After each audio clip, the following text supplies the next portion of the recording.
दोस्तों आपका स्वागत है इंडियन इंडस्ट्रियल ट्यूटोरियल में। दोस्तों हम यहाँ पे बात करने वाले हैं नेशनल फर्टिलाइजर लिमिटेड में जो वैकेंसी है उनकी। दोस्तों यहाँ पे आप जैसा कि देख रहे होगे, यहाँ पे जो vacancy production mechanical electrical instrumentation chemical laboratory civil and fire and safety के लिए वैकेंसी है। दोस्तों आप देख रहे होगे 28/4/2020 का ये अपडेट है, मतलब कल का ये अपडेट है।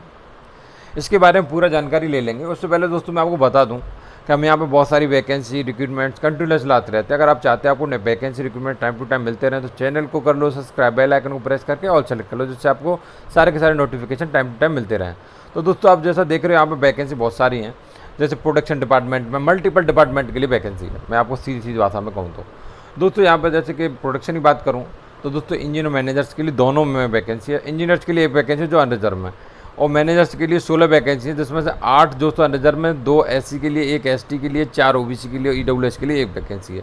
नेक्स्ट बात करूं मैकेनिकल के लिए तो इंजीनियर्स और मैनेजर्स दोनों के लिए वैकेंसी है। इंजीनियर्स के लिए 4 वैकेंसी है और 1 बैकलॉग वालों के लिए। 1 बैकलॉग वाली वैकेंसी जो है दोस्तों एसटी वालों के लिए।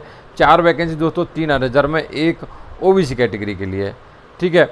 नेक्स्ट बात करूँ दोस्तों यहाँ पे इलेक्ट्रिकल के लिए तो इंजीनियर मैनेजर्स दोनों के लिए वैकेंसी। इंजीनियर्स के लिए 1 वैकेंसी दो अनरिजर्व में, बैकलॉग वालों के लिए 2 वैकेंसी दोस्तों, जो दोस्तों एससी कैटेगरी के लिए। मैनेजर्स के लिए बात करूं इलेक्ट्रिकल के लिए तो दोस्तों 2 वैकेंसी बैकलॉग में, जो दोस्तों ओबीसी कैटेगरी में। नेक्स्ट बात करूं इंजीनियर्स दोस्तों इंस्ट्रूमेंटेशन के लिए तो यहाँ पर दोस्तों आप देख रहे हो 4 वैकेंसी है, जिसमें 3 अनरिजर्व में, 1 दोस्तों वैकेंसी ओबीसी कैटेगरी के लिए। बैकलॉग में 1 वैकेंसी है दोस्तों जो PW BD में। दोस्तों नेक्स्ट बात करूँ यहाँ पर इंजीनियर सिविल्स के लिए वैकेंसी है, जो दोस्तों 1 वैकेंसी रिजर्व में। दोस्तों नेक्स्ट बात करूँ केमिस्ट के, सीनियर केमिस्ट के लिए तो यहाँ पर केमिकल लैब के लिए दोस्तों यहाँ पर दोस्तों वैकेंसी जो है 6 वैकेंसी, जिसमें 5 रिजर्व में और 1 दोस्तों ओबीसी कैटेगरी के लिए और 1 PWBD के लिए।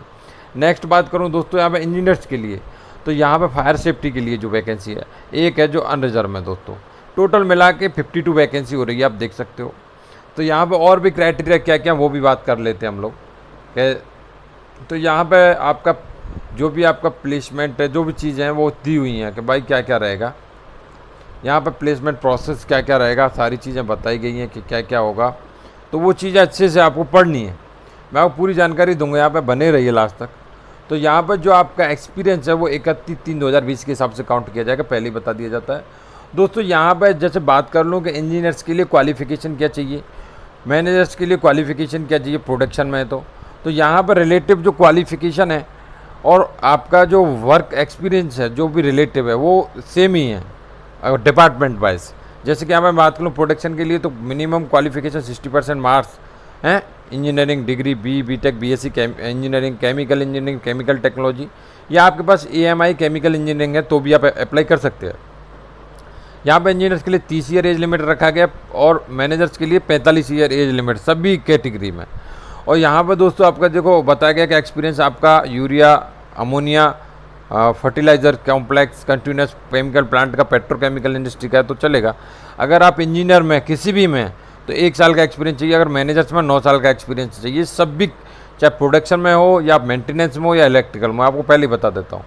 नेक्स्ट बात करूँ इंजीनियर से मैनेजर मैकेनिकल के लिए तो क्वालिफिकेशन सेम है, रिलेटिव होना चाहिए, AMI भी चलेगा यहाँ पर, ठीक है। और बाकी एज लिमिट भी सेम ही है, बाकी फील्ड आपका रिलेटिव जो भी है, ठीक है, सबके लिए। इलेक्ट्रिकल में भी देखो ऐसा ही है, अलग नहीं है, लेकिन आपका जो वर्क जो नेचर है वो देखो अलग रहेगा कि आपका फील्ड, जैसे यहाँ पे बताया गया भाई ST LT पावर का डिस्ट्रीब्यूशन सिस्टम आपको आना चाहिए, उसे रिलेटिव बताया गया है। एक्सपीरियंस सेम है, देख सकते हो आप। पैकेज यहाँ पे सेम है, जैसे कि आप इंजीनियर सो 6.05 और आप मैनेजर्स के लिए तो 12.09 लाख, ठीक है। ऐसे इंस्ट्रूमेंटेशन के लिए इंजीनियर्स के लिए बात करूँ तो सेम वही है, लेकिन यहाँ पर रिलेटिव ब्रांचेस आपको बताई गई हैं, जैसे कि BTech आपका रहना चाहिए, वो होना चाहिए। Instrumentation electronics and communication, instrumentation electronics and electrical engineering, तो AMI भी चलेगा यहाँ पर, लेकिन आपका इलेक्ट्रिकल एंड इलेक्ट्रॉनिक और कम्युनिकेशन इंजीनियरिंग से होना चाहिए। आपका रिलेटिव एक्सपीरियंस बताया गया, बाकी वही है कि 1 साल का एक्सपीरियंस होना चाहिए। सिविल के लिए भी वही चीज़ बताई गई यहाँ पर, आप देख सकते हो, अलग नहीं है, बस रिलेटिव ब्रांचेस, रिलेटिव एक्सपीरियंस, ठीक है। सीनियर केमिस्ट के लिए भी क्वालिफिकेशन MSc दिया हुआ है, 30 ईयर एज लिमिट दिया गया है। यहाँ पे post qualification in line experience in NABL, ठीक है, in lab, ammonia, urea, fertiliser complex, continuous process, chemical, petrochemical industry का होना चाहिए। 1 ईयर एक्सपीरियंस। पैकेज वही है 6.05, ठीक है, आपको बताया गया किससे 1 ईयर मोर देन आपका एक्सपीरियंस जो है आपका उसमें होना चाहिए रिलेट, वो तो अच्छा है। इंजीनियर फायर एंड सेफ्टी के लिए बात करूं तो minimum 60% marks in degree B tech चलेगा यहाँ पे, फायर इंजीनियरिंग हो या सेफ्टी एंड फायर इंजीनियरिंग हो, या आपके पास qualification 60% degree B tech BE BSc engineering in electrical mechanical chemical है तो भी चलेगा। ठीक है, यहाँ पर बताया गया है कि आपका अगर भाई DOC from national fire service college Nagpur तो भी आपका चलेगा। एज लिमिट 30 ईयर रखा गया है, आपका रिलेटिव और 1 ईयर एक्सपीरियंस 6.05 लाख्स जो पैकेज रखा गया वो रखा ही गया है। ठीक है, नेक्स्ट यहाँ पे आप देख सकते हो एज लिमिट से रिलेटिव क्या क्या बताई गई हैं, वो सारे आपको खुद देखना है। ठीक है, तो पे स्केल आपका क्या रखा जाएगा हैं, वो चीज़ यहाँ पे देख सकते हो, आपके पे स्केल क्या रहेगा। ठीक है, यहाँ पे सारी चीज़ें बता दी गई हैं, आप देख सकते हो मैनेजर्स, इंजीनियर, सीनियर केमिस्ट, तो वो चीज़ आपको बताई गई हैं। तो minimum year of experience required the minimum CTC, तो वो चीज़ें बताई गई हैं, आपको देख सकते हो अच्छे से। अब बात आता है एप्लीकेशन फ़ी क्या है। एप्लीकेशन भी 700 रुपये रखा गया है, उससे आप DD के थ्रू ही कर सकते हो, उसे आपको बनवाना पड़ेगा इसके नेशनल फर्टिलाइजर लिमिटेड में, जो पेबल होगा न्यू दिल्ली के लिए। ठीक है, तो आपको इस तरीके से बनाना पड़ेगा। आप जो भी आपका रिजर्वेशन है, रिजर्वेशन से रिलेटिव अगर आप रिजर्वेशन से हो तो आप इसे पढ़ना पड़ेगा आपको अच्छे से कि हमको क्या क्या चाहिए। आपको मैं जनरल जानकारी देता हूँ क्योंकि बहुत बड़ा ये नोटिफिकेशन हो जाता है। अब बात आती है अप्लाई कैसे करें। देखो, मैं अप्लाई करने का तरीका भी यहाँ पर वीडियो में बता दूंगा, क्या आप कैसे कैसे अप्लाई करोगे, फ्री में यहाँ पर समझा देता हूँ एक बार कि आपको जाना है www.nationalfertilijdrs.com। फिर आपको कैरियर्स में जाना है, फिर रिक्रूटमेंट्स इन NFL में जाना है, recruitments of experience professionals in production mechanical electrical instrumentation chemical laboratory civil and fire and safety 2020 में जाना है। फिर आपको क्या करना है, यहाँ से अपना फॉर्म ले लो, फॉर्म लेने के बाद अपने सारे डॉक्यूमेंट सेल्फ अटेस्टेड कर लो। ठीक है, mention eight SI number G6, तो आपको ये भेज देना है। इस पर लिखना है आपको जो भी आपका लिफाफा application for the post of, तो आपका नाम 2020 जो भी आपका पोस्ट है, जिसके लिए पोस्ट है उसका उस पोस्ट का नाम। और दोस्तों यहाँ पे आपको भेजना है जनरल मैनेजर ब्रैकेट में HR national fertiliser limited A11 sector 24 और नोएडा डिस्ट्रिक्ट गौतम बुद्ध नगर उत्तर प्रदेश 201301, यहाँ पे आपको भेज देना है। तो लास्ट डेट तो आपको मैं ऑलरेडी बता दूंगा लास्ट में। तो आपको देखो ये सारी कंडीशंस पढ़ लेनी है कि भाई एप्लीकेशन फ़ी अगर कैसे रिजेक्ट कर दिया जा सकता है, कैसे क्या किया जा सकता है। हम उल्टा सीधा भर देते हैं, कोई फ़ायदा नहीं होता यहाँ पे, तो फिर क्या फ़ायदा होगा। तो सेल्फ अटेस्टेड सेट ये जो सारी चीज़ें दी हुई हैं 27/5/2020 लास्ट, और यहाँ पर बताया गया भाई कि आपका जो भी है वो चीज़ 30/6/2020 लास्ट डेट रखी गई है। जो डिटेल्स हैं SI नंबर G6। तो दोस्तों यहाँ पे आपको देखो सेल्फ अटेस्टेड कॉपी कौन कौन सी करनी है वो चीज़ यहाँ पे बताया गया कि आपका क्या क्या चाहिए।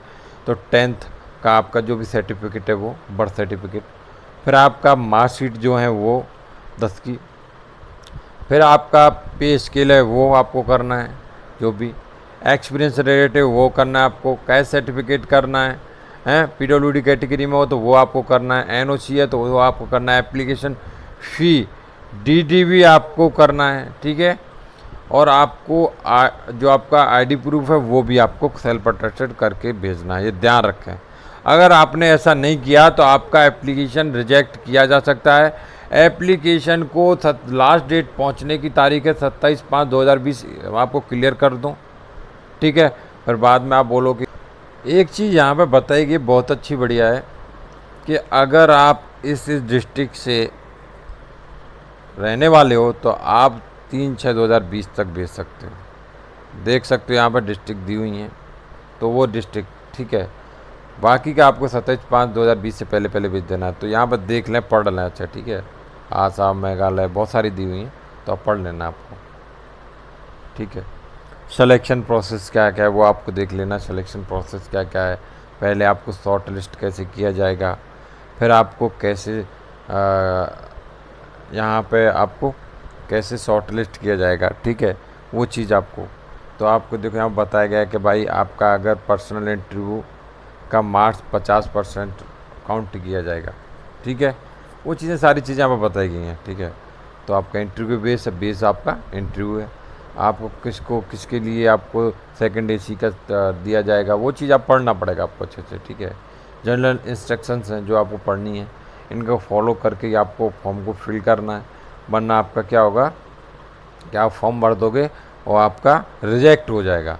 तो इसलिए आप अप्लाई कर दें। ये फॉर्म आपका जो है 28/4/2020 से चालू हो चुका है, तो इस तारीख से आप स्टार्ट कर सकते हैं। तो दोस्तों चैनल को सब्सक्राइब करना, बेल आइकन को प्रेस करके ऑल सेलेक्ट करना ना भूलें।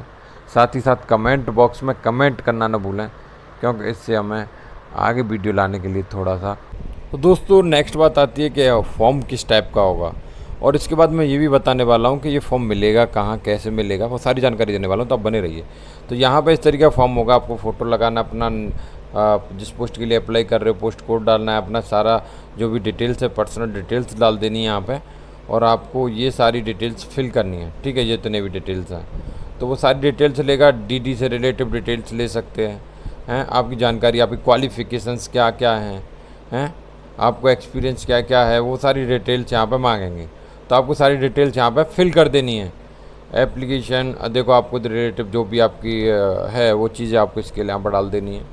सारी डिटेल्स आपको डीडी नंबर हैं, बैंक, जो भी डेट, ये सारी डिटेल्स आपको डाल देनी है, इसमें अपना साइन मार देना है। तो आपको दोस्तों सबसे पहले आपको वहाँ जाने के लिए पहले सर्च करना पड़ेगा नेशनल फर्टिलाइज़र लिमिटेड। जैसे आप सर्च करोगे तो या तो आप यहाँ ऑफिशियल वेबसाइट में अंदर चले जाओ, या आप यहाँ पे कैरियर्स NFL को प्रेस कर दो। तो मैंने कैरियर NFL प्रेस कर दिया, तो मैं डायरेक्ट थोड़ा पहुँच गया। देखो यहाँ पर लिखा हुआ है कि आपका जो रिक्वायरमेंट्स निकला है, जो production, mechanical, electrical, instrumentation, chemical, laboratory, civil and fire safety, तो उसमें निकला हुआ है, वो जो प्रेस कर दो उसे, क्योंकि आपको तो वही देखना है। तो आप यहाँ पर निकल आया, तो आपको यहाँ पर देखो लिखा हुआ है एडवर्टीजमेंट और एप्लीकेशन फॉर्म जो भी है, तो उसे आप डाउनलोड करके और भेज सकते हो, एप्लीकेशन को पढ़ सकते हो यहाँ से।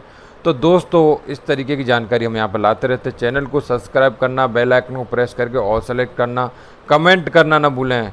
उससे क्या है कि हम आगे भी वीडियो लाते रहते हैं, हमें थोड़ा उत्साह मिलता है।